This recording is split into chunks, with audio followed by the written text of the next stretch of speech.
حضرت جنید بغدادی، یہ تو حضور غوث اعظم کے بھی پیر ہے نا، یہ تو حضرت داتا علی اجمیری کے بھی پیر ہیں۔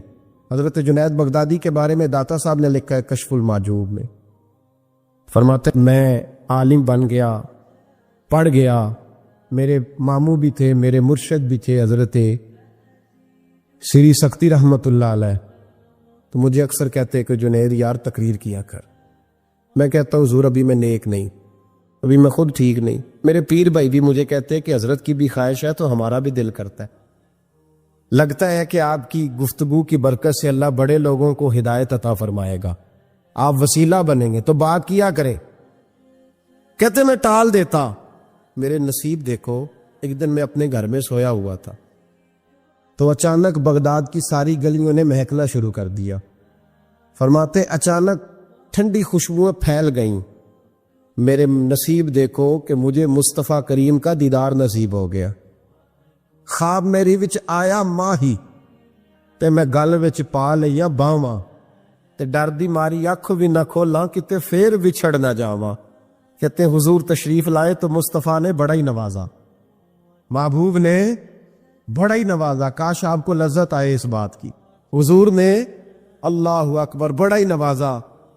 کہتے ہیں محبوب جانے لگے تو ہلکا سا جملہ، میٹھی سی بات، ایک جملہ بڑا میٹھا سا، جاتے دفعہ فرمانے لگے جنید تقریر کیا کر یار، تقریر کیا کر۔ داتا صاحب لکھتے ہیں، داتا صاحب فرماتے ہیں کہ حضرت جنید بغدادی کہتے ہیں عرض کی حضور اب تو ضرور کروں گا، اب تو روز کروں گا، کھول کے کروں۔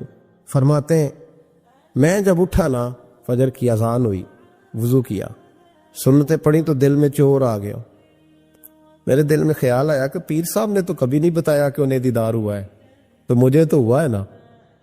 پیر صاحب نے، بہت سارے لوگ پیر صاحب سے خود سیانے ہوتے ہیں نا، ان کو خود نور نظر آتا ہے روز خواب میں، وہ بہت سارے جلوے خود بیان کر لیتے ہیں۔ تو کہتے ہیں میرے دل میں خیال آیا کہ پیر صاحب نے تو کبھی نہیں بتایا، تو مجھے تو ہوا ہے۔ کسی درویش نے ایک شعر کہا تھا پر بڑے مسئلے اس نے حل کیے۔ وہ کہنے لگا جڑے محرم راز حقیقت دے او راز حقیقت کھول دے نہیں، او جنہ ویکھیا نہیں او کرن گلاں، جنہ ویکھ لیا او تے بول دے ہی نہیں، جنہ ویکھ لیا او ان سے بولا جاتا بھی نہیں، بولا جاتا بھی نہیں۔ وہ کہتے میں سنتے گھر پڑی تو خرامہ خرامہ چلا تو دل میں چور تھا، بانج فقیروں کسے نہیں ماریا، اے ہوئی چور اندر دا۔ کہتے میں گیا حضرت کے پیچھے نماز پڑھی 7ویں صف میں، تو اندر چور تھا کہ میرا تو درجہ اونچا چلا گیا ہے لیکن مجھے دیدار ہوا ہے۔ تو کہتے ہیں نماز حضرت نے خود پڑھائی تو نماز پڑھا کے کہنے لگے جنید آگے آ جا۔ فرماتے میں 3ری صف میں آ گیا تو کہنے لگے چل یار تھوڑا اور نیڑے آ جا۔ کہتے میں قریب جا کے نا پہلی صف میں بیٹھا تو کہنے لگے ادھر آ میرے ساتھ بیٹھ۔ کہتے میں ان کے ساتھ بیٹھ گیا، حضرت کے ساتھ، یہ بھی کسی نصیبوں والوں کو نصیب ہے نا۔ کہتے میں ساتھ بیٹھ گیا مرشد کے، تو شیخ تسبیح رول رہے تھے، ادھر دیکھنا میری طرف، تسبیح پھیر رہے ہیں، اور تسبیح پھیرتے پھیرتے نا اچانک آنکھ اٹھائی اور میری طرف دیکھ کے کہنے لگے اب تقریر کرو گے نا، جڑے محرم راز حقیقت دے، اب کرو گے نا تقریر۔ تو میرے اندر تو جور تھا، میں نے کہا جی اب کیا ہوا ہے؟ جور تھا نا کہ مجھے پتا ہے کسی کو پتہ ہی نہیں، اب کیا ہوا ہے؟ تو کہتے ہیں وہ چپ کر گئے۔ چند منٹ کے وقفے کے بعد پھر فرمانے لگے اب کرو گے نا تقریر؟ کہتے ہیں اندر چور بیٹھا تھا، میں نے کہا حضور ہوا کیا ہے بتائیں تو صحیح۔ کہتے ہیں انہوں نے تسبیح چھوڑی، جبہ سمیٹا اور چہرہ میری طرف پھیرا، اور میں نے ان کی آنکھوں میں جو روشنی آج دیکھی پہلے کبھی نہیں دیکھی تھی، لب و لہجے میں جو جلال آج دیکھا وہ کبھی نہیں دیکھا تھا۔ فرماتے حضرت بولے نظر تو وہ ظالم نظر ہے، اٹھے تو بیڑا ہی پار کر دے، گرے تو خانہ خراب کر دے۔ فرماتے میں نے حضرت کا جلال دیکھا اور میری طرف دیکھ کے فرمانے لگے جنید کل جو رات گزری ہے مجھے خواب میں اپنے رب کا دیدار ہوا تھا، تو مالک نے پوچھا کہ سری کوئی بات بتا، تو میں نے عرض کی مولا ایک ہی مرید تیار کیا ہے وہ بھی تقریر نہیں کرتا، کبھی تیرے حبیب کا ادھر کا پھیرا ہو تو ذرا جنید کو اشارہ کر جائے تو چلو میرا بھی کام بن جائے گا، لوگوں کا بھی نفع ہوگا۔ کہتے ہیں حضرت جنید بغدادی کے میری چیخ نکلی، اللہ اکبر کہا تو میرے کپڑے پھٹ گئے، بغداد کی وہ مسجد ساری رونے لگی۔ کہتے میں قدموں میں گرا اور میں نے کہا محبوبہ مجھے معاف کر دے، مجھے تو آج پتہ چلا ہے کہ میرے اوپر مصطفیٰ بھی کرم فرمائے تو تیری دعاؤں کی برکت سے فرماتے۔ تقریر اتنا ضروری کام ہے کہ محبوب خود فرماتے ہیں جنید تقریر کیا کر بات یار، لوگوں کو فائدہ ہوگا۔ بغداد کا جو امیر تھا نا، اس کو پتہ چل گیا کہ جناب جنید بغدادی رحمۃ اللہ تعالی علیہ کی بڑی شہرت ہونے لگ گئی ہے، تو یہ جو حاسدی ہوتے ہیں نا، یہ بڑی جلدی پیدا ہو جاتے ہیں، اور سب سے زیادہ حسد دینداروں سے ہوتا ہے۔ دیندار لوگوں سے لوگ حسد کرتے ہیں، سب سے زیادہ غیبت دیندار آدمی کی ہوتی ہے، الا ماشاءاللہ۔ بادشاہ کو لوگوں نے کہا کہ بڑے لوگ عقیدت مند ہو گئے جنید بغدادی کے، ایسا نہ ہو کہ آہستہ آہستہ لوگوں کو اکٹھا کرے اور پھر اپنی فوج ظفر موج بنا کے وہ آپ کے مقابلے کھڑا ہو جائے۔ اب یہ جو بادشاہ ہوتے ہیں انہیں بغاوت کا بڑا ڈر ہوتا ہے، اور کرسی آپ کو پتا ہے چیز ہی بڑی پیاری ہے، نہیں پتا تھا نو جے بھی نہیں پتا تو کتن پتا ہونا جے، سبحان اللہ، حد ہو گئی ہے بھائی، کرسی پیاری ہوتی ہے کہ نہیں؟ یہ کدی تر لینا کریے نہ دینا جو دے بھی کری دینے، تو یہ پیاری ہے تو تبھی ایسا ہوتا ہے نا۔ بس یہ دعا کرنا کل کا دن اللہ اس ملک کے لیے امن کا دن گزارے، اور اللہ اپنے حبیب کا صدقہ کوئی ایسی ٹھنڈی ہوا بھیجے کہ اس ملک کے دکھ دور ہو جائے، بس یہ دعا کرو۔ خیر، جنید بغدادی کے بارے میں جب لوگوں نے بدگمان کیا نا بادشاہ کو، وہ بادشاہ نے چال چلی، دنیا بڑی ظالم ہے، دنیا داری کے لیے بندہ بڑے پاپ اور بڑے بکھیڑے کرتا ہے۔ ایک خوبصورت دوشیزہ نوجوان لڑکی بادشاہ نے تیار کر کے بھیجی، اس کو جملے یاد کرائے، رٹائے کہ تو نے کہنا کیا ہے جا کے۔ حضرت جنید بغدادی رحمۃ اللہ علیہ کے پاس آئی اور پتہ کیا کہتی ہے؟ کہتی ہے میں آپ کی عقیدت مند ہوں، کنیز بن کے آئی ہوں، دین سیکھنے آئی ہوں، اللہ اللہ سیکھنے آئی ہوں، آپ اس طرح کریں مجھے غلامی میں قبول کر لے۔ حضرت جنید بغدادی نے یوں نظر اٹھائی، اس بی بی کے چہرے پہ نظر پڑی، اس عورت نے چیخ ماری، وہ تڑپی اور اس کی روح نکل گئی۔ پیغام گیا بادشاہ کو، مر گئی بی بی موالو۔ بادشاہ کو بڑا غصہ آیا کہ میرے محل کی سب سے خوبصورت عورت جنید بغدادی کے ہاں گئی، مر گئی۔ پیغام بھیجا، جنید میرے دربار میں آؤ۔ حضرت جنید بغدادی فرمانے لگے فقیر کا بادشاہوں سے تعلق ہی کوئی نہیں، میرا بادشاہوں سے تعلق، میں نے کیا لینے آنا؟ تجھے کوئی کام ہے تو الگ بات ہے، مجھے تجھ سے کوئی کام نہیں۔ بادشاہ کو اور غصہ آیا، میرے پاس نہیں آیا، گھوڑے تیار کیے، لشکر بنایا، حضرت جنید بغدادی کے پاس پہنچ گیا۔ جب آپ کے دربار میں آیا نا، حضرت جنید بغدادی رحمۃ اللہ علیہ بیٹھے تھے، پورے غصے کے ساتھ آ کے بیٹھا، کہنے لگا بڑا تو فقیر بنا پڑتا ہے، ولی بنا پھرتا ہے، ایک بی بی مار دی، بڑا فقیر بنا پھرتا ہے، عورت مار دی۔ حضرت جنید بغدادی نے آنکھ اٹھائی، فرمانے لگے نہ میں مارنے کا اختیار رکھتا ہوں، نہ زندہ کرنے کا اختیار رکھتا ہوں، زندگی بھی میرا اللہ دیتا ہے، موت بھی اللہ دیتا، میرے پاس اختیار ہی نہیں۔ بادشاہ نے بات سنی تو ٹھہر گیا، کہنے لگا بی بی کیسے مر گئی؟ آپ فرمانے لگے میں آنے لگا تھا تیرے رستے میں، تو نے مجھے ہٹانے کا بندوبست کیا، اور بی بی آنے لگی تھی میرے اللہ کے رستے میں، اللہ نے اسے دور کرنے کا بندوبست کر دیا۔ میں تیرے اور دنیا کے درمیان آنے لگا تھا نا، تو نے مجھے سائڈ پہ کرنے کا بندوبست کیا، بی بی میرے اور رب کے درمیان آنے لگی تھی، اللہ نے اسے سائڈ پہ کر دیے۔ دنیا داری کیا ہے جو اللہ اور بندے کے درمیان آ گئے؟ آج یہ دلوں پہ زنگ چڑھے ہیں، یہ دنیا داری کے زنگ ہیں۔ جب آپ کو اپنے پتہ کب اندازہ ہوگا آپ کو کہ دنیا آپ پہ چڑھ گئی ہے؟ جب اپنے سوا کوئی اچھا نہ لگے۔ پہلی بات جو ہمارے مشائخ نے لکھی ہے، جب سوائے اپنے کوئی اچھا نہ لگے تو پھر آپ دنیا دار ہیں۔ جب سوائے اپنے تو کسی کا فائدہ سوچنے کی صلاحیت چھوڑ دے اور سوائے اپنے تو کسی کا بھلا نہ سوچے تو دنیا دار ہے.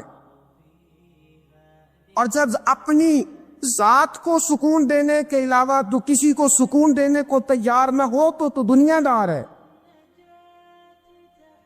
اور جب تیری آنکھ کھلے تو پھر بھی تجھے اپنی ذات نظر آئے، اور تیری آنکھ بند ہو تو پھر بھی اپنا ہی آپ دکھائی دے، پھر تو دنیا دار ہے. لیکن میرے دوست، اگر تیرا دل کرتا ہے کہ جو خیر مجھے ملی ہے اللہ میرے بھائی کو بھی عطا فرمائے تو پھر تو دیندار ہے. داتا گانی بخش علی اجویری رحمت اللہ تعالی علیہ آپ فرماتے ہیں کہ حضرت جنید بغدادی کا مرید تھا. 4 دن پیر صاحب کے پاس آیا تو بعد میں خود پیر بن گیا. وہ حضرت صاحب رحمت اللہ تعالیٰ نے دیکھا آ نہیں رہا. مرید اولاد ہوتے ہیں، ان سے پیار ہوتا ہے، ان کو اہمیت دی جاتی ہے، اور بعض اوقات غلط فہمی کا شکار بھی ہو جاتے ہیں. اہمیت دی گئی، یار نظر نہیں آ رہا، آپ نے سوچا شاید بیمار ہو گیا ہے. حضرت جنید بغدادی خود گھر تشریف لے گئے. حضرت جنید بغدادی جن کا ولیوں میں اس طرح مقام ہے جس طرح حضرت جبریل امین کا فرشتوں میں مقام ہے، اتنا بڑا، چل کے گھر گئے اور جا کے کہا السلام علیکم. کہتا جی وعلیکم السلام. کہتا تو آتا کیوں نہیں؟ کہتا مجھے اب آپ کی ضرورت ہی نہیں، میں اب خود بڑا پرہیزگار ہوں، مجھے کیا ضرورت ہے میں کسی کو اپنا بڑا مانوں، میں خود بڑا پرہیزگار ہوں. فرمایا ہوا کیا؟ کہنے لگا جی رات جب میں سوتا ہوں تو 2 فرشتے آتے مجھے براق پہ بٹھاتے ہیں اور جنت کی سیر کراتے، براق پہ بٹھاتے ہیں اور اللہ اکبر جنت کی سیر کراتے ہیں. میرے ہاتھوں کے تراشے ہوئے مٹی کے صنم آج بت خانے میں بھگوان بنے بیٹھے، میرے ہاتھوں کے تراشے ہوئے مٹی کے صنم، دیکھو تو صحیح، آج بت خانے میں بھگوان بنے بیٹھے. اور رائے پوری کہنے لگے وہ پتھر جن کو سکھائی تھی قوتیں گویائی ہم نے، وہ جب بولنے لگے تو ہم پر ہی برس پڑے، بولنے لگے تو وہ ہم پر ہی برس پڑے. کہنے لگا جی اب تو میں اللہ خیر کرے بڑا اونچا اڑ رہا ہوں، آپ کبھی گئے جنت میں؟ آپ مسکرا پڑے. فرمانے لگے بیلیا آج جب جنت میں جائے تو ذرا لا حول ولا قوت بھی پڑھ لینا، آج جب جنت میں جائے تو ذرا وہ بھی. وہ کہنے لگا چلو ٹھیک ہے پڑھ لوں گا. اٹھ کے ملا بھی نہیں، حضرت واپس آ گئے. رات کو خواب آئی، جنت میں جانے لگا تو خیال آیا جناب جنید بغدادی نے کہا تھا پڑھ ہی لوں. پڑھنے لگا لا حول ولا قوت الا باللہ. آنکھ کھلی تو روڑی کے ڈھیر پہ بیٹھا تھا، روڑی کے ڈھیر پہ بیٹھا تھا. وہ جو بھاگ رہے تھے ان سے پوچھنے لگا او مجھے کہاں چھوڑ کے جا رہے ہو خواب میں؟ وہ کہنے لگے شیطان کے مختلف روپ تھے، تو اصل میں حضرت جنید کے پاس زیادہ آنے جانے لگا تھا تو اللہ کے قریب ہونے لگا تھا، تو ہم نے چکر چلا کے تجھے وہاں سے روکا، تو بیوقوف ہے، سمجھ نہیں آئی. اب رونے لگا جاؤں تو کس منہ سے جاؤں، حاضری دوں تو کس منہ سے دوں، اب میں کیسے جاؤں اس کی بارگاہ ناز تک، کس طرح حاضری دوں، گرا جو ان کی نگاہ سے وہ سنبھل نہیں سکتا. لیکن جیسے ہی دروازے سے اندر داخل ہوا حضرت جنید نے آنکھ اٹھائی اور مسکرائے. فرمایا میں نے تجھے پہلے ہی کہا تھا کہ لاہور تو پڑھ لینا. فرمایا آ جا، اللہ والوں کے دروازے بند نہیں ہوا کرتے، رب کریم کے بندوں کے دروازے تم ہی بند کرتے ہو. دل کا دروازہ جب بھی کرتے ہو یہاں تو دروازہ کوئی قابل تو ہو، ہم شان نہیں دیتے، مانگنے والوں کو تو دنیا بھی نہیں دیتے ہیں. تو آ تو صحیح، تو دیکھ تو صحیح، آج بھی بڑی خانقاہیں آباد ہیں، بڑے اللہ کے بندے، بڑے اللہ کے بندے جو بڑے طریقے سے لوگوں کو قائل کرنے والے، سمجھانے والے، لیکن ہم کسی کے ساتھ اصلاح کا تعلق قائم کرنے کو تیار، یہ والا سرمایہ ہم اکٹھا ہی نہیں کرتے. ہم خود بڑے ہیں. حالانکہ بڑا وہ ہوتا ہے جس کا کوئی بڑا ہوتا ہے، بڑا وہ ہوتا ہے جس کا کوئی بڑا نہیں ہوتا، وہ کبھی بھی بڑا. تو یہ صحبت ہے. کسی نے مامور غزنوی سے کہا تھا تو بڑے عدل کرتا ہے، تو کہنے لگے اسی یہ کہ میں نے حضرت ابو الحسن خرقانی کی ڈیوٹی کی ہے، میں نے ایک اللہ کے بندے کی، اس نے میرا دل صاف کر دیا. کہنے لگے حضرت ابو الحسن خرقانی کو میں نے پیغام دیا، میں نے کہا بابا جی ملنا ہے، تو بابا جی کہنے لگے تینوں کام میں کہ مینوں. آج کل دا مولوی میری طرح دا ہوندا تے وہ آندا چلو فوٹو تے آئے گی نا ایم پی اے صاحب نے، جانا چاہیے چھیتی کرو، باقی کام چھڈو سارے، پہلے اتنے حاضری دئیے، ایک قضا نہ ہو جائے، اللہ خیر فرمائے. تو کہا اب بادشاہ وقت محمود غزنوی کہنے لگا حضرت ابو الحسن خرقانی سے ملنا ہے، تو فرمانے لگے کام دیا کہ مجھے، کہنے لگا جی مجھے، تو فرمانے لگے آجا ملنا ہے تو میرا کیا کام ہے تیرے پاس؟ وہ کہنے لگا آپ کو پتہ نہیں میں اولی الامر ہوں، بادشاہ وقت اطیع اللہ واطیع الرسول واولی الامر منکم؟ تو آپ فرمانے لگے میری ابھی اطیع اللہ واطیع الرسول ہی پوری نہیں ہوئی، اس سے آگے گزروں گا تو کوئی اور بات ہوگی نا۔ خیر مجبور ہو گیا ابو الحسن خرقانی۔ توجہ ہے آپ حضرات کی؟ کہتے ہیں حضرت کہ مجھے مجبور کر دیا تو میں خود گیا ملنے۔ جب میں ملنے حاضر ہوا نا تو میرے دل میں خیال آیا کہ شاید بابے کا خیال ہے کہ میں کنجوس بادشاہ ہوں۔ میں نے جب دیے نا موٹے نذرانے، اور جب میں نے ہیرے جواہرات مصلے کے نیچے چھوڑے اور چمک آنکھوں تک آئی، تو بابا جی اٹھ کے ملے ہی ملے۔ بڑی طاقت ہوتی ہے ان مال میں، سرمایے میں، لیکن کہتے ہیں جب میں اندر گیا تو بابا جی نے میرا استقبال ہی نہیں کیا۔ میں نے ایک ہاتھ آگے کیا تو بابا جی نے بھی ایک ہی کیا، دوسرا کیا تو پھر انہوں نے دوسرا کیا۔ کہتے میں بیٹھ گیا، انہوں نے نا میری تواضع کی، ایک روٹی میرے ہاتھ میں دی، کئی دنوں کی خشک روٹی، اور ایک پانی کا گلاس دیا۔ کہتے ہیں میں چبانے لگا نا تو میرے گلے میں پھنس گئی۔ بادشاہ نازک مزاج ہوتے، توجہ ہے اب حضرات کی؟ کہتے اب میں نے کیا کیا، روٹی تو نہ کھائی گئی تو میں نے نا تھوڑی سی شرپیاں مسلے کے نیچے رکھی۔ تو حضرت ابو الحسن خرقانی کہنے لگے ادھر دیکھیے گا، فرمانے لگے اور تو نے میری روٹی کیوں نہیں کھائی؟ کہنے لگا جی گلے میں پھنس گئی ہے۔ آپ مسلح اٹھا کے کہنے لگے یہ دولت بھی لے جا، یہ بھی درویشوں کے گلے میں پھنس جاتی ہے، اس کو لے جا اٹھا کے، یہ بھی پھنس جاتی ہے، ہمارے گلے سے نیچے نہیں اترتی، نیچے لے جا۔ وہ کہتا جب میں نے اٹھائی تو مجھے سمجھ آ گئی یہ وہ والا صوفی نہیں، یہ اللہ والا صوفی ہے، یہ رب رب کرنے والا صوفی ہے، اس کی نظر میری جیب پہ نہیں، اس کی نظر تو میرے دل پہ ہے۔ فرمانے لگے اب جب میرے دل کی صفائی ہو گئی نا، توجہ ہے اب حضرات کی، جب صفائی ہو گئی نا دل کی، میں نے کہا نہیں یہ اللہ والے۔ تو کہتے ہیں میں اٹھا تو حضرت ابو الحسن خرقانی بھی کھڑے ہو گئے اور مجھے باہر سواری تک چھوڑنے آئے۔ کہتے ہیں جب سواری تک آئے تو میں نے کہا کہ حضور آتی دفعہ تو کوئی پروٹوکول نہیں، اور ماننے لگے جب تو آیا تھا تو اللہ والوں کے بارے میں برا گمان لے کے آیا تھا، اور اب تو جا رہا ہے تو اللہ والوں کے بارے میں دل صاف کر کے جا رہا ہے، اب تیری عزت کرنا ضروری ہو گیا۔ میرے عزیز یاد رکھیے گا، یہ جو سکوت صلحاء ہے یہ ریگ مار کا کام کرتی ہے، یہ باطن کو روشن کرتی ہے، یہ نکھار پیدا کرتی ہے۔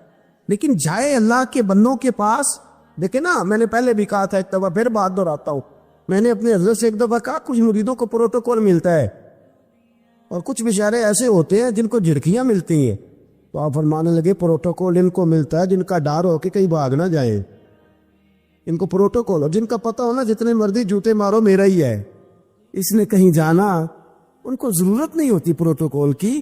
ہم تو آستانوں پہ بھی جاتے کسی جگہ، ہاں ایک بات ضرور میں ضرور کہوں گا، خانقاہ پہ جائیے، اس خانقاہ پہ جہاں اللہ اور اس کے رسول کے دین کا درس دیا جاتا ہے، جہاں سونا مرشد سچا مرشد سے آگے بات نہیں جاتی، اور جہاں سوائے ایک ذات کی شخصیت پرستی کے کوئی اور نعرہ ہی نہیں لگتا، ہم ان خانقاہوں کے قائل ہیں۔ ہماری وہ خانقاہ ہیں جہاں رب رب کا ذکر ہوتا ہے، جہاں اللہ اللہ کے نعرے لگتے ہیں، جہاں رب کریم کو یاد کیا جاتا ہے، یہاں صوفی بیعت اپنی کرتا ہے لیکن وہ توجہ اللہ کریم کی طرف کراتا ہے، وہ سنت اور شریعت کی پابندی کراتا ہے، وہ لوگوں کو دین کا رستہ بتلاتا ہے۔ لوگ جاتے اس کے پاس ہیں لیکن رستہ انہیں مدینے والے محبوب کا بتایا جاتا۔ جس لگا شریعت کی پاسداری، ہم تو کچی بات ہی نہیں کرتے، بالکل کوئی لے تو لا اللہ نہیں، کچی بالکل نہیں، 100% نہیں، بابانگے تو حل کہتے ہیں۔ جو شریعت کا باغی ہے ہم اس کے باغی ہے، ہم اس کے بولیے، ہم اس کے۔ ایک بندہ کہنے لگا پچھلی باری، کہتا جی ایک بابا ہے نیٹ دے اوتے، اے بابا اپنے آپ سجدے پہ کراندا ہے، تے میں کہ بابا انہاں نوں آکھو تسی رکھ لو، اساں دا کی کرنا ہے، کوئی ضروری ہے سانوں دینا جے بابا؟ اس طرح کے کئی بدتمیز ہیں، ہمارا ان سے کوئی تعلق، ہمارا ان سے کوئی رشتہ، ہمارا تو رشتہ ان لوگوں سے ہے جو اللہ اور اس کے رسول کی بات کرتے صلی اللہ، جو قرآن کا پیغام دیتے ہیں، جو حدیث مصطفیٰ کھول کے اپنے مریدین کے آگے رکھتے ہیں، ہمارا تو ان لوگوں سے رشتہ ہے۔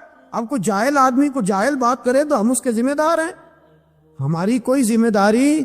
اور ویسے بھی جب ہم کہہ ہی نہیں رہے ہمارا بندہ ہے تو تم ہمارے کھاتے میں کیوں ڈالتے ہو؟ جیڑا بندہ بھی غلط کرے ساڑھے کھاتے پہ جاندہ، جیڑا بھی غلط کرے، ہم بالکل قائل نہیں ہیں میں نے ایک بہت بڑی اجتماع میں اعلان کیا تو پھر کہتا ہوں، آج جن درباروں پہ نشہ بکتا ہے ہم ان درباروں کو بند کرنے کے قائل ہیں۔ جس جگہ عیب ہوتا ہے ہم اس جگہ لوگوں کو قصداً منع کرتے ہیں جانے، قصداً کہتے ہیں بالکل نہ جاؤ، قطعاً نہ جاؤ، کوئی ضرورت۔ دربار مزار اللہ کے ذکر کی جگہ ہے، اور اگر وہاں اللہ کا ذکر نہیں ہوتا، کوئی بدتمیزی ہوتی ہے تو وہاں جانا درست ہے؟ عورتوں کا درباروں پہ جانا درست ہے؟ ہم قائل ہی نہیں ہیں، قطعی طور پہ قائل ہیں۔ عورت بڑی با پردہ جائے گی، اس صورت میں جائے گی جب گزارا ہی نہ ہو، تو کیا ضرورت ہے؟ بالکل ہم قائل نہیں ہیں ان چیزوں کے۔ ہم اہل تصوف ان لوگوں کو مانتے ہیں جو دین کی بات کرتے ہیں، دین کا، اور جسے بسم اللہ بھی سیدھی نہ پڑھنی آئے، رٹی رٹائی دعا مانگے۔ ہم تھوڑے خشک لوگ ہیں، ہم نہیں کرتے پیروی، ہم نہیں دستبوسی کرتے، دعا کر کے کھڑے ہو جاتے ہیں۔ سنو، وہ آپ نے حدیث سنی ہے نا کہ 70 صحابہ تھے اور ایک دودھ کا پیالہ تھا، تو حضور نے 70 کو پلایا تو 71ویں نمبر پر پیا۔ مصطفیٰ کریم نے فرمایا اگر میں اللہ کا رسول ہو کے 70 غلاموں کا جھوٹا پیتا ہوں تو بتا، تیرا یہ بخاری مسلم ہے۔ لیکن اب ہماری نفاست پسندیوں کے رنگ بھی نالے ہیں نا، انہیں روٹی کھا لئیے، اور اکثر اگر آپ ناراض نہ ہو تو بات کرنی پڑتی ہے، جب سامنے آ جاتی ہے تو کرنی پڑتی ہے۔ امیر کا جھوٹا ہو تو پھر خیر ہے، اگر غریب کا ہو تو جی چور صاحب ٹوپی ہے دے دیو، تو یہ ماڑے دا ہاتھ لگ گیا کہ تو کے لیا، یہ ظلم ہے، یہ زیادتی ہے۔ اس کا مطلب ہے نفاستیں بھی اب دولتوں سے آئیں گی، دولت سے آئے گی، معاذ اللہ سم۔ بہرحال عنوان نہیں، حضرت جابر بن عبداللہ رضی اللہ تعالی عنہ، بخاری مسلم ہے، کہتے جب خندق کی جنگ ہو رہی تھی نا، غربت بڑی تھی، قحط بڑا تھا، صحابہ پریشان تھے، 2-2 3-3 پتھر پیٹ پہ باندھے ہوئے۔ میں حضور کو دیکھ کے گھر آیا، زوجہ سے کہا بھلی مانس کچھ ہے کھانے کی؟ کہنے لگی تھوڑے سے جو ہے۔ تو میں نے کہا پیسو گی تو کتنی روٹیاں بنے گی؟ کہنے لگی 2-3، 4 بن جائیں گی۔ کہنے لگے سالن؟ تو زوجہ کہنے لگی اگر وہ بکری کا بچہ ذبح کرو تو 3-4 بندوں کا سالن بھی بن جائے گا۔ کہتے میں نے اسے ذبح کیا، بیوی سے کہا تو جاؤں پیس۔ کہتے میں نبی کریم کی بارگاہ میں حاضر ہوا صلی اللہ علیہ وسلم، حضور کی خدمت میں۔ زوجہ کہنے لگی کان میں کہنا حضور کے، سارے نہ آئے، جس طرح لیڈروں کے کھانے اندر ہوتے ہیں علیحدہ، اور جو نعرے لگا رہے ہوتے ہیں نا سویر سے انہیں ڈبہ ملتا ہے، لیکن وہ پھر بھی نعرے لگاتے ہی رہتے ہیں۔ مجھ پہ الزام لگنے لگا ہے کہ آپ سیاست دانوں کو ہر جمعے میں رگڑا دیتے ہیں، تو میں کہ انہوں نے صحیح کر چھوڑو، پھر اسی مڑ جانے نوا کو سیاڑے ہو جائیں۔ یہ سیاڑے نہیں ہو رہے، ہمیں بات کرنے کی بھی اجازت نہیں۔ شعر کہہ دیتا ہوں کہ ہم آہ بھی کرتے ہیں تو ہو جاتے ہیں بدنام، وہ قتل بھی کر دے تو چرچا نہیں ہوتا۔ انہوں نے کدے پوچھا جے سانیاں کہہ دے چوپ رہو۔ لیکن بھائی یہ اس ممبر کا تقاضا ہے، میرے امام اعظم کا فتویٰ ہے، جو عالمی حالات سے باخبر نہ ہو وہ جمعے کا خطبہ نہ دے۔ وہ جو رٹی رٹائی باتیں ہم سے نہیں ہوتی، اس لیے کہ جلال بادشاہی ہو یا جمہوری تماشا ہو، جدا ہو دین سیاست سے تو رہ جاتی ہے چنگیزی۔ حق بات انشاءاللہ ہو رہی ہے اور ہوتی رہے گی، وہ بات صاف ستھری ہے۔ اگر کوئی بات ایسی ہوگی تو وہ بات، اگر غوث پاک اپنے خطبہ جمعہ کے اندر کہہ سکتے ہیں کہ میں ظالموں کو حکمران نہیں بننے دوں گا، تو ہم تو ان کے نوکر ہیں نا، پھر ہم قادری کیسے ہوئے اگر غوث پاک کے طریقے پہ عمل ہی نہ کرے تو۔ اس لیے مہربانی کرے ہمیں کوئی شخص ایسا مشورہ نہ دے، بلکہ کئی دفعہ ظلم ہوتا ہے، جب کوئی مشورہ دیتا ہے تو اور تیز ہونے دل کرتا ہے۔ اس لیے مہربانی کریں ایسی کوئی مشاورت نہ کرے۔ بالکل جو غلط بات کرے گا اس پہ ہم بولیں گے، اور آہستہ آہستہ نہیں، کھل کھلا کے بولیں گے، بالکل بولیں گے، اس لیے کہ اللہ نے زبان دی ہے، وہ کسی وڈیرے کے قدموں میں بیٹھنے کے لیے نہیں دی، وہ رسول اللہ کے ترانے پڑھنے کے لیے دی ہے۔ ترانے پڑھنے، اگر حضرت بلال رسیوں میں بند ہو کے اور ابو لہب اور عتبہ اتیبہ اور عبداللہ بن جدان اور امیہ بن خلف جیسے لوگوں کے بیچ کھڑے ہو کے کہہ سکتے ہیں نہیں بات جو سچی ہے وہ کی جائے گی، تو ہم ممبر رسول پہ بیٹھ کے نہیں کہہ سکتے؟ اپنے بھی خفا مجھ سے ہیں، بیگانے بھی ناخوش، میں زہر حلال کو کبھی کہہ نہ سکا کن، میں کہتا ہوں وہی بات سمجھتا ہوں جسے حق نے، ابلائے مسجد ہوں میں توحید کا فرزند۔ اس لیے کوئی شخص یہ نہ سمجھے، ہاں یہ بات علیحدہ ہے کہ ہمارا سیاسی ایجنڈا کوئی نہیں، ہمارا ایجنڈا رسول اللہ کی نوکری ہے صلی اللہ علیہ، سیاسی ایجنڈا کوئی نہیں، اللہ کے وجہ کی محبت تو سیاست کا چلن چھوڑ دیا، ہم اگر عشق نہ کرتے تو حکومت کرتے، وہ بات علیحدہ ہے۔ بہرحال عام دام برسر مطلب حضرت جابر ابن عبداللہ رضی اللہ تعالیٰ عنہ کہتے زوجہ نے کہا کان میں کھانا، میں نے کان میں جا کے کہا حضور 2-4 بندوں کی روٹی ہے، آ جائے کھانا کھا لے۔ وہ والا رنگ نہیں تھا نا کہ لیڈروں کا کھانا اور کارکنوں کا کھانا چلو اور گل کر لینے آپ، پیران دی یخنی تے روٹیاں پہ ہو کے کہندے حضرت جی بیمار نے تے مرید لنگر کھانے دے جی شفا ہے، تے میں کہا تم بھی کھا مار تینوں بھی شفا ہو جائے گی، تو اپنے لیے تے چوری پکائی اندر۔ یہ رنگ وہاں نہیں تھا۔ میرے نبی پاک سید عالم صلی اللہ تعالی علیہ وسلم کے کان میں کا حضور 4-5 بندوں کی روٹی ہے، حضور باہر نکلے خندق سے، باہر نکل کے فرمایا چلو بھئی سارے، جابر نے کھانا پکایا ہمارا۔ حضرت جابر کہتا ہے میں نے دوڑ لگائی، گھر آ گیا اور میں نے کہا تجھے تیری مار ہوئے، حضور تو 1000 سے زیادہ بندہ لے کے آ رہے، تو کہتی تو نے کہا نہیں تھا نبی پاک سے 4-5 بندوں کا ہے۔ حضرت جابر کی زوجہ کا عقیدہ سنو، کہنے لگے میں نے تو کان میں کہا تھا، دوسرے نے سنا بھی نہیں، وہ تو حضور نے کہا سارے چلو۔ تو کہتے زوجہ مجھے تسلی دینے لگی، کہنے لگی بس پھر جو نبی آ رہے ہیں وہ انتظام بھی کرائیں گے، جو آ رہے ہیں وہ انتظام بھی کرائیں گے۔ کیا کہا مولانا حسن رضا نے، قلم توڑ دیے، کہنے لگے آج جو عیب کسی پر نہیں کھلنے دیتے، آج جو عیب کسی پر نہیں کھلنے دیتے، ارے کب وہ چاہیں گے میری حشر میں رسوائی ہو، دل میں ہو یاد تیری کوچائے تنہائی ہو، پھر تو خلوت میں عجب انجمن آرائی ہو۔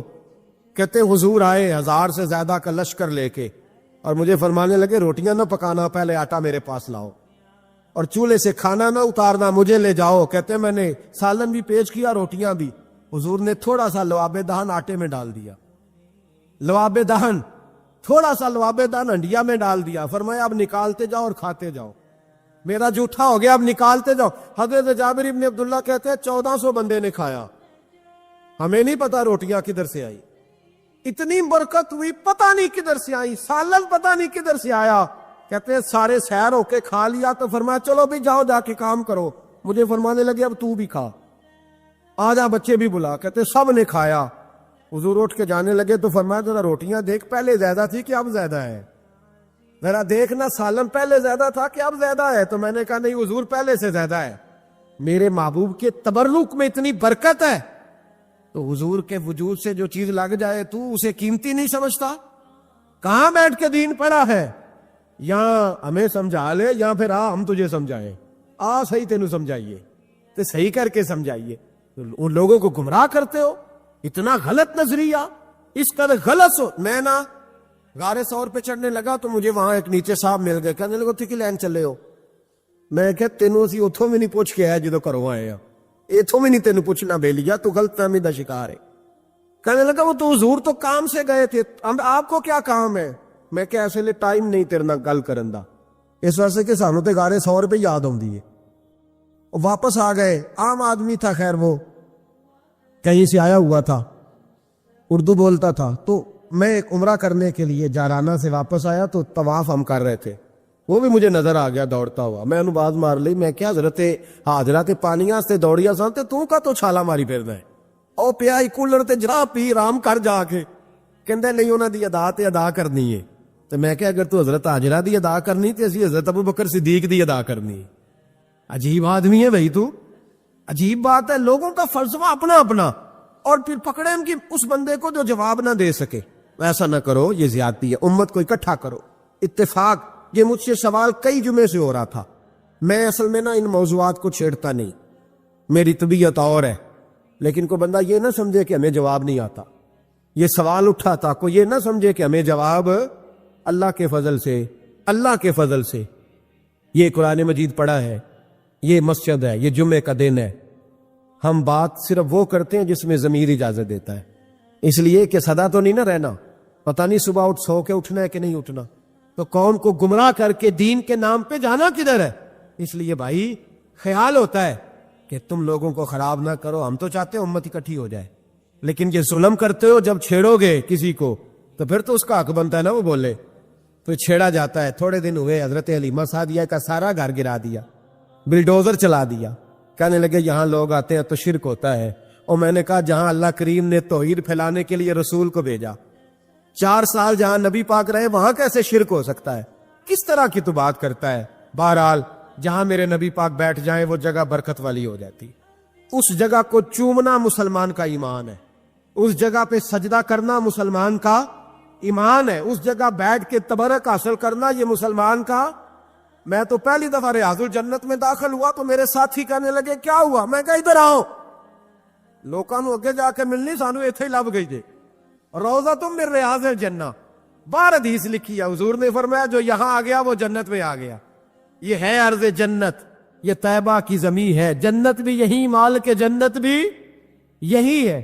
ایک بات اور کرنی ہے، بڑی ضروری ہے، میری بھی اور آپ کی بھی ذمہ داری ہے، اس کو بھی ضرور کرنا چاہتا ہوں. سن لیں. محمود غزنوی نا گزر رہے تھے. یہ آپ نے نا میری طرف دیکھنا ہے، یہ بات سنتے ادھر دیکھو.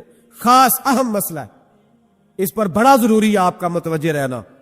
محمود غزنوی کہتے ہیں میرے دل میں خیال آیا کرتا تھا ہمیشہ کہ میں واقعی سبکتگین بادشاہ کا بیٹا ہوں یا معاذ اللہ میرا باپ کوئی اور ہے. اور ایک خیال مجھے آتا تھا کہ قیامت واقعی قائم ہوگی، شک رہتا. اور تیسرا میرے دل میں خیال آتا تھا کہ یہ مولوی بیچارے کمزور سے ہوتے ہیں، تو حدیث پاک میں آتا ہے کہ علماء نبیوں کے وارث ہیں.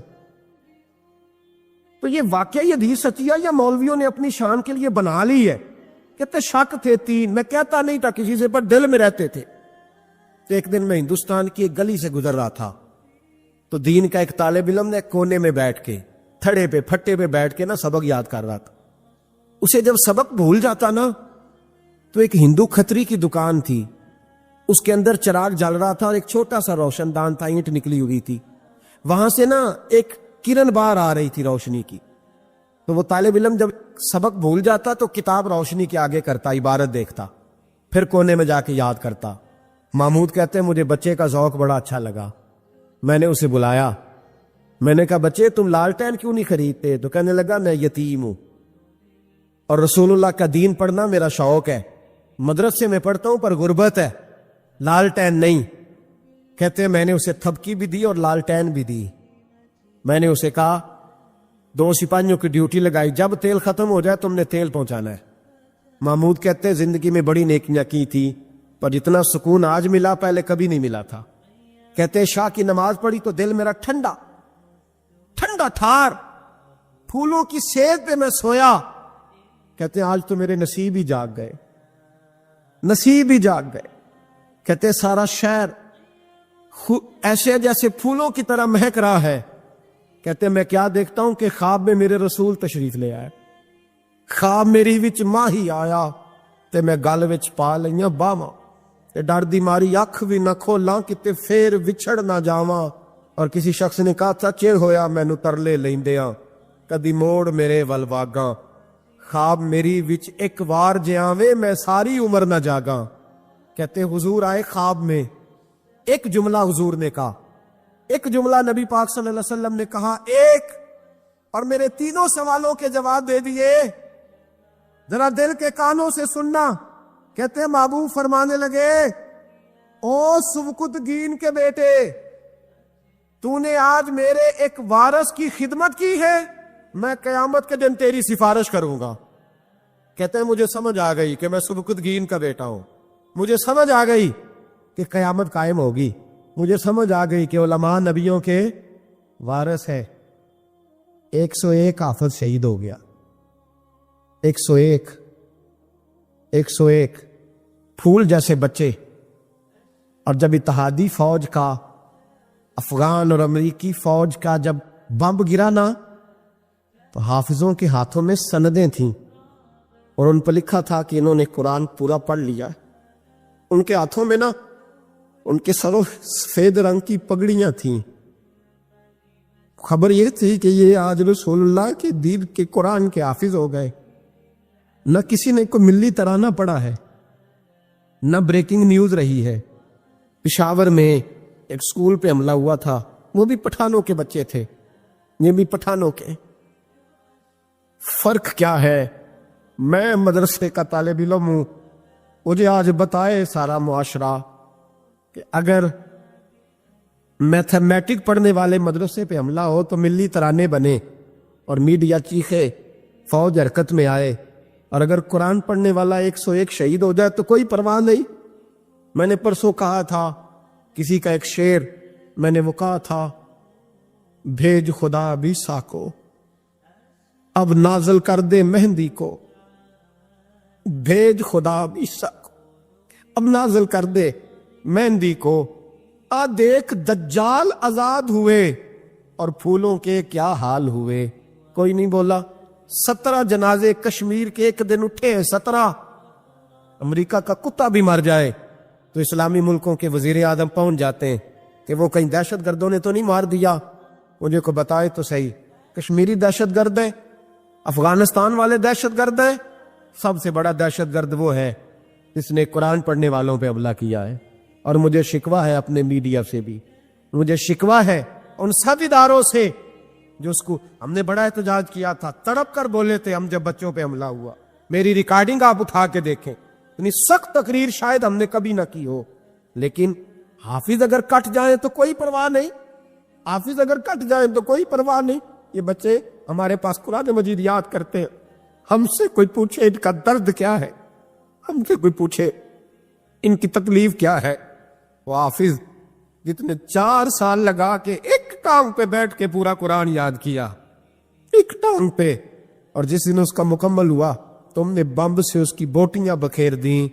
امریکہ ٹوٹنے والا ہے، لیکن ہمیں اس کے ٹوٹنے سے زیادہ افسوس نہیں، ہمیں ان پہ زیادہ افسوس ہے جو ظالم اس کے اتحادی بنے ہوئے ہیں، جو مسلمان کہلا کے اس کے اتحادی بنے ہوئے ہیں۔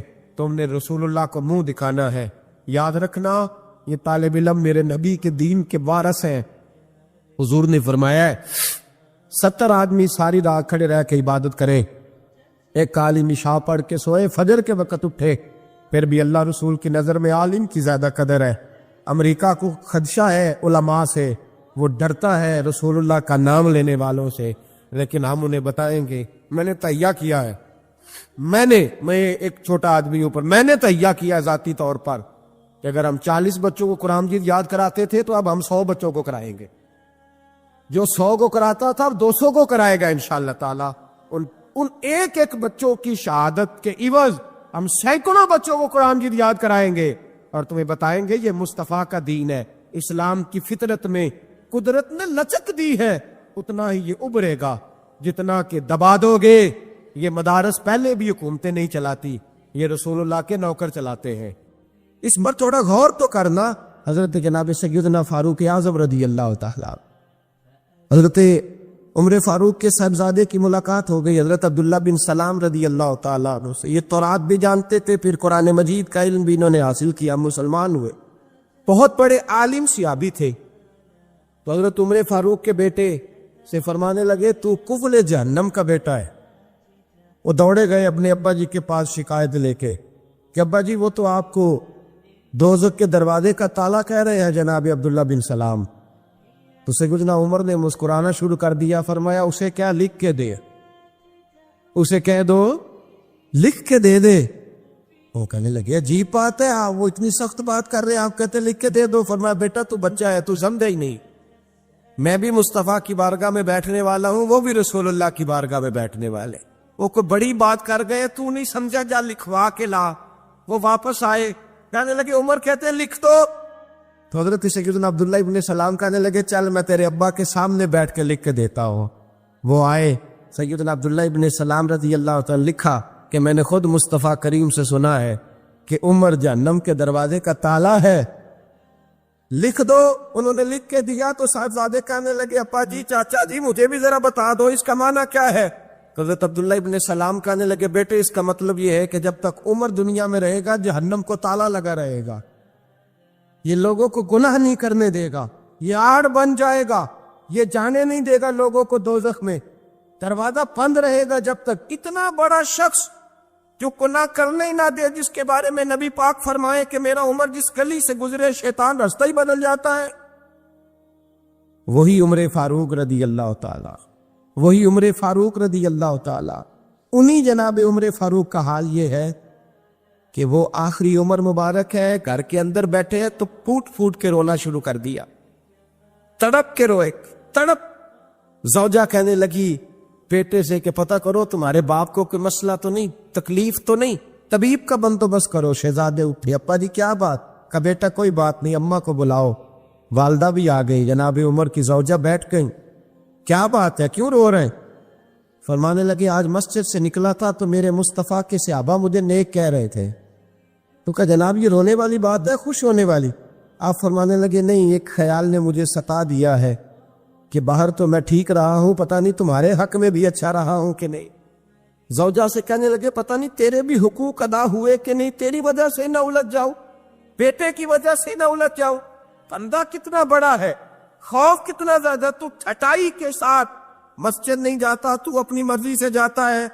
کوئی خیر کا کام تو کرتا ہے تو اپنی موج میں آ کے کرتا ہے، پر تو کہتا ہے اللہ معاف کر دے گا۔ راتی ساری کر کر زاری، او نیند اکھاں تھی توندے تے فجر اوہی گناہگار کا آون سب تو نیمے ہوندے۔ وہ ساری رات نماز پڑھتے ہیں، والذین یبیتون لربہم سجدا وقیاما والذین یقولون ربنا اصرف عنا عذاب جہنم ان عذابها کان غراما۔ اللہ فرماتے ہیں میرے بندے وہ ہیں سارے رات سجدے اور قیام میں گزار دیتے ہیں، اور سویرے اٹھ کے یہ نہیں کہتے میں تہجد گزار ہوں، میں عبادت گزار ہوں۔ سویرے اٹھتے ہیں تو کہتے ہیں خدایا معاف کر دے، تیرا عذاب بڑا سخت ہے، اے اللہ ہمیں اپنے عذاب سے محفوظ فرما۔ لوگوں نے عجیب دھوکے میں مبتلا کر لیا ہے اپنے آپ۔ حضرت عمر رونے لگے، بیوی سے کہنے لگے معاف کر دے، ڈر آتا ہے، اللہ کے حضور حساب دینا ہے۔ عدل کرے تے تھر تھر کمبڑ اچیاں شانہ والے، فضل کرے تے بخشے جاون میرے جے منہ کالے۔